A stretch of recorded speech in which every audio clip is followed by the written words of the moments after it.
Hey everyone, welcome back to Mike and his whiteboard. My name is Mike, this is my whiteboard, and today we're going to talk about one of my favorite concepts, and that's managing winners.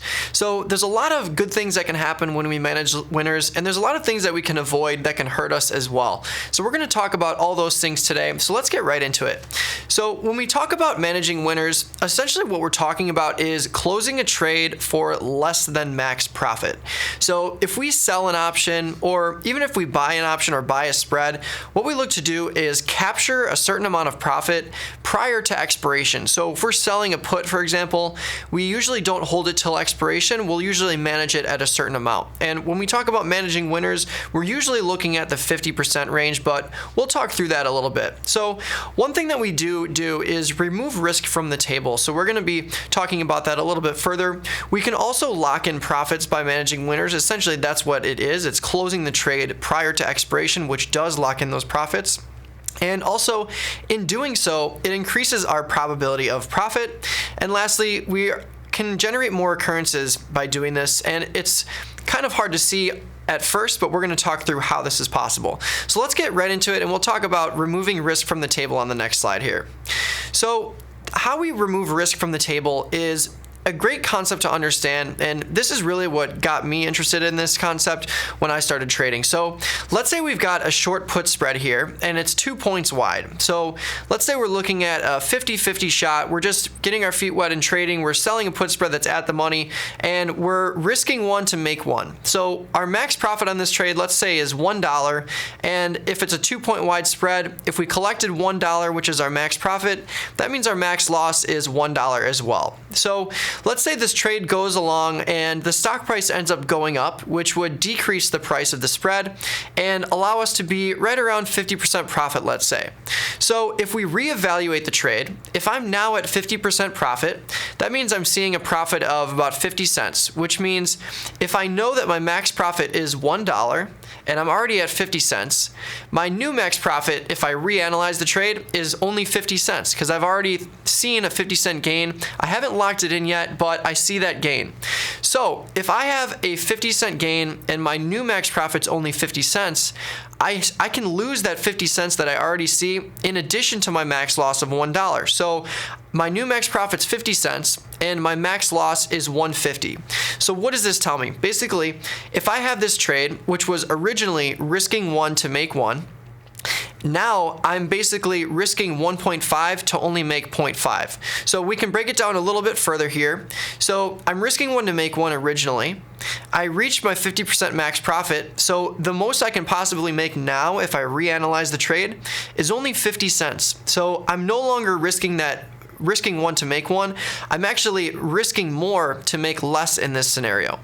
Now, there is one thing to be said in that it's going to be a higher probability that we're seeing when we're looking at this trade, but there's a lot of things that can go wrong, so we're happy to just take the risk off the table as opposed to leaving it on. So this is one of the most crucial concepts of managing winners, and that's removing risk from the table. Taking a risk one to make one scenario and creating a new scenario where we're taking that risk off once we see a certain amount of profit, because we're no longer happy with risking less or risking more to make less. So let's go to the next slide and we'll talk about another concept of managing winners, which is locking in profit and improving pop. So when we lock in profit, or when we manage our winners, we're basically locking in that profit. So like I talked about in the previous example, if I see a gain on the position, it's an unrealized gain. If I don't close the position or don't roll the position and I just leave it on my portfolio, it's nice to see that gain, but it's not realized because I still have that risk on the table. I still have the trade active. So in closing my position, I transfer my unrealized gain to my realized gain, which you might also see on the Analyze page on Doe. If you ever look at the order chains feature, which actually is a fantastic feature that tracks all of your rolling and closing positions, which is along the left side of the Doe platform. You can just click click on Analyze, and it'll prompt you for the order chains feature. What you'll see is an unrealized side and a realized side. So if you have a trade that's open, you're going to see the unrealized gain there, but when you close it or roll it, that value is going to be transferred into the realized side. And that's because we're either closing the position or we're rolling a position, which is essentially closing the old position and opening a new one. So when we're closing a position, we're locking in our profit, and we're also moving that gain from unrealized to realized. What we're also doing is improving our probability of profit. So in a previous whiteboard, I talked about gamma and how we avoid gamma risk. So if you missed that one, you can go to the top of find shows and then scroll down to Mike and his whiteboard and you'll see it there. But what gamma risk is essentially the accelerated rate of change of delta. So when we get closer to expiration, our deltas can fluctuate very drastically, which can drastically affect our probabilities and also our P&L. So by closing out of our winning trades prior to this happening, we're basically taking off the unwanted risk that we don't want to be associated with when it comes to gamma. So when we're closing our trades at about 50%, we're improving our probability of profit because we're avoiding these risky situations when it comes to gamma risk. What we're also doing is increasing our win rate, because if we take off a trade prior to expiration and we're not holding it for that entire time, we're going to see an increase in our win rate. And if you check out any of the market measures that we've done on managing winners, you'll see that if we have a theoretical probability of success of, let's say, 70%, if we manage our winners at 50%, so we're taking the trades off for less than max profit, we generate a higher win rate, which is always good when we're looking to generate a number of occurrences.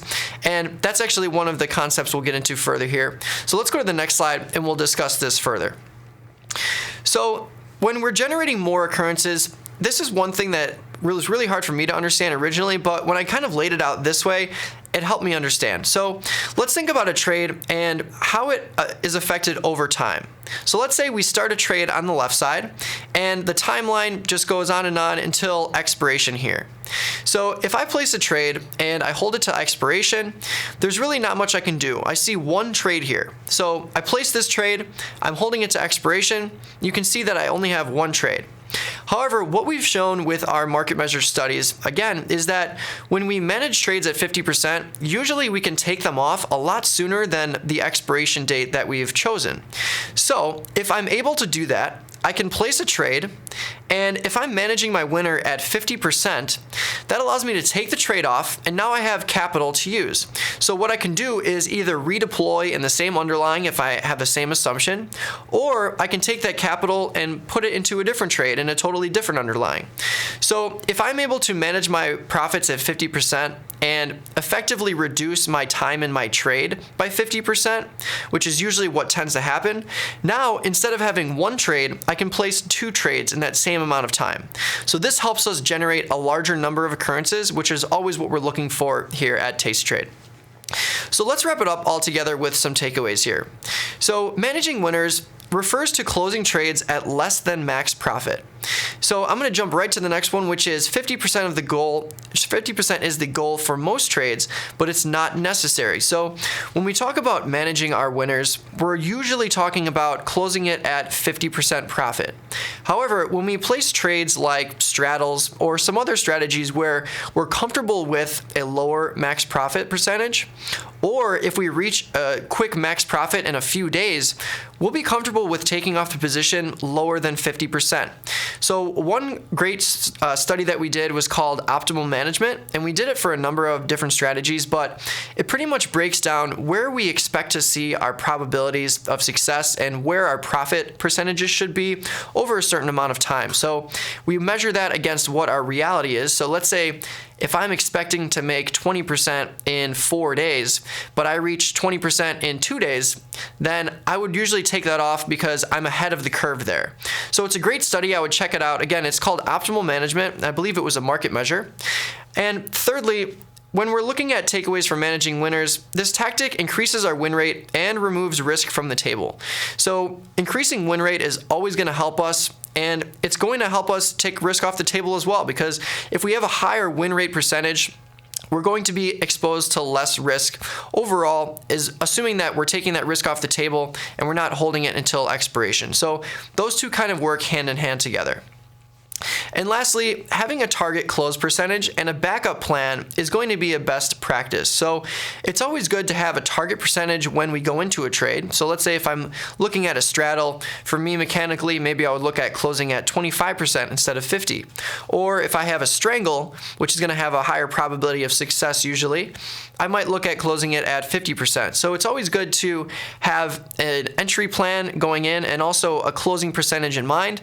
And it's always good to have a backup plan just in case the trade goes against us. So what are we going to do to manage that trade as well so we don't do anything rash or brash? So this has been Managing Winners. Hopefully you enjoyed it. Thanks so much for tuning in. My name is Mike. If you have any questions at all, you can shoot me an email at support@doe.com or support@tastylive, or you can shoot me a tweet at DoeTraderMike. We'll see you next time.